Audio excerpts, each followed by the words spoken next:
Sir একটু ধরবেন sir.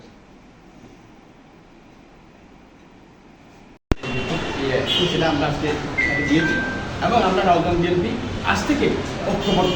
আমরা তারেক জিয়াকে ধন্যবাদ থেকে আমরা করছি, আমাদের চেয়ারম্যানকে ধন্যবাদ করছি যে আজকে ধানের শীর্ষে যে রাউজান পার্টির উনি আকাঙ্ক্ষার প্রতিফলন করেছে, তৃণমূলের আকাঙ্ক্ষার প্রতিফলন করেছে, সঠিক রাজনীতিতে মূল্যায়ন করেছে। সদস্য সচিব সহ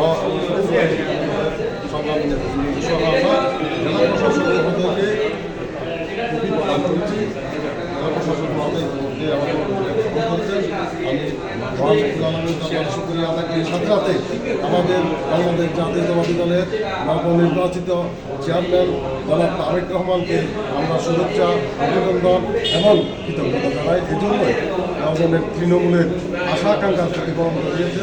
সেই জন্য আমরা আবারও আমাদের গণতন্ত্র পূর্ণ অঙ্গ জনাব তারেক রহমানকে ধন্যবাদ জানাই।